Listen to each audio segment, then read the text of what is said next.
वर्षों से आम जनमानस की धार्मिक भावना व आस्था का केंद्र बिंदु रहे हनुमानताल तालाब की साफ सफाई और सौंदर्यीकरण व जीर्णोद्धार के नाम पर किए गए भ्रष्टाचार से लोगों में भारी आक्रोश है। लोगों का कहना है कि करीब 3 से 4 माह पहले शुरू किए गए साफ सफाई के कार्य के दौरान केवल पानी निकालने के अलावा कोई काम नहीं किया गया। नतीजतन यह हुआ कि बारिश होने से फिर से वहां पानी भर गया और वापस उसमें फिर से घास उग गई। अब हनुमानताल तालाब के हालात बद से बदतर हो गए हैं और आने वाले गणेश उत्सव से लेकर दशहरे में होने वाले मूर्ति विसर्जन जैसे कार्यक्रम होने हैं, तो क्या ऐसे गंदे पानी में पवित्र प्रतिमाओं के विसर्जन किया जाएगा?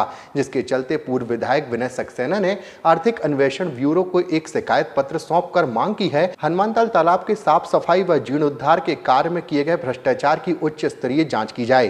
पूर्व विधायक ने ईओडब्ल्यू के एसपी अनिल विश्वकर्मा को शिकायती पत्र सौंपा है। विनय सक्सेना ने कहा कि करोड़ों रुपए खर्च करने के बाद तालाब में 4 चांद तो नहीं लग, पर गर्मी भर तालाब में मशीनों से काम होता दिखाई नहीं दिया। सिर्फ नाम के लिए मशीनें वहां खड़ी रहीं। मशीनों से अगर सिल्ट निकाली गई तो उसे कहां डाला गया? नगर निगम यही बता दे। हनुमानताल में जो आज हालात है, दुर्दशा है, उसका जिम्मेदार कौन? जीर्णोद्धार हुआ है या बंटाधार हुआ है? जो हालात है हनुमानताल के, जब काम की शुरुआत हुई थी तब भी हम लोग को आशंका थी, लेकिन हम लोग इसको इसलिए नहीं कह रहे थे कि जबलपुर के हित में संस्कार धानी का एक धार्मिक आस्था का जो एक केंद्र बिंदु है वहां पे कोई राजनीति ना हो। लेकिन आपने देखा कि 2-2 टेंडर करने के बाद भी बड़े बड़े नेताओं की घोषणा, उप मुख्यमंत्री जी के खुद निरीक्षण के बावजूद आधा अधूरा सफाई, ऐसा लग रहा था वर्षा ऋतु का इंतजार हो और सब का सब घोटाले कर दिए जाए और पैसे का बंदरबाट हो जाए। इस पैसे की बंदरबाट जो हुई है, आपने देखा होगा कि 1-2 महीने मशीनें चली, लेकिन आधा 1 घंटे चलती थी और बंद रहती थी। डंपर कुछ अंदर चले, लेकिन 10-20 ट्रिप के बाद वो भी बंद हो गए। आपने देखा ही नहीं होगा सिल्ट नाम की कोई चीज़ वहाँ से कोई हजारों की तादाद में, सैकड़ों की तादाद में निकली। तो ये पैसा गया कहाँ? इस मांग को लेके आज पुलिस अधीक्षक आर्थिक अपराध में दिया है। नगर निगम में इसलिए नहीं दिया कि नगर निगम के लोग खुद इन्वॉल्व हैं, तो उनके खिलाफ नगर निगम में शिकायत क्यों दी जाए?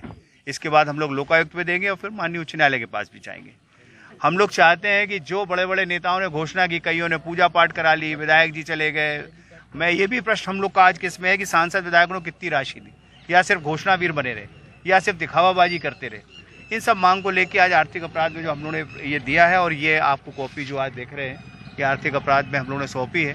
इसमें हमारे सब पुराने पार्षद साथी भी हैं, जिन लोगों का जबलपुर शहर से प्यार मोहब्बत है, जो लोग जबलपुर शहर के लिए जज्बा रखते हैं, और कांग्रेस के कई हमारे परिवार के सभी लोग हैं, और हनुमानताल क्षेत्र के निवासी भी हैं।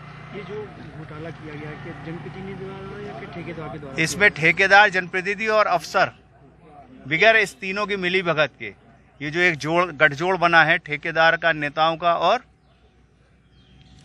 अफसरों का, ये गठजोड़ नहीं होता तो ये घोटाला नहीं होता। एक टेंडर हुआ पहले 1 करोड़ का, फिर उसके बाद 50 लाख का, 60 लाख का हुआ, उसके बाद कई अन्य छोटे छोटे टेंडर भी 2-2 लाख के किए गए।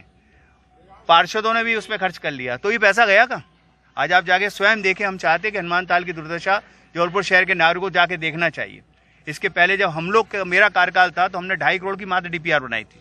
उसमें एक एसटीपी प्लांट लगा रहे थे, एक पॉन्ड बनना था जहां विसर्जन सामग्री डलती, उसका पानी जो निकलता एसटीपी प्लांट में जाता और वो पानी फिर छोड़ा काय में जाता? हनुमानताल में, जिससे कि हनुमानताल आने वाले भविष्य में गंदा पानी वहां नहीं जाता। लेकिन अभी कोई एसटीपी प्लांट नहीं, कोई पानी के जल स्तर में क्वालिटी सुधार के लिए कोई प्रावधान नहीं, सिर्फ और सिर्फ कागजों पे डीपीआर बनी और कागजों पे खर्च हुआ और कागजों पे ही काम हो गया। ये टोटल डीपीआर जो अभी तक सामने आई है 1 करोड़ 60 लाख की है, 2 टेंडरों के माध्यम से। एक नहीं है, 2 हैं।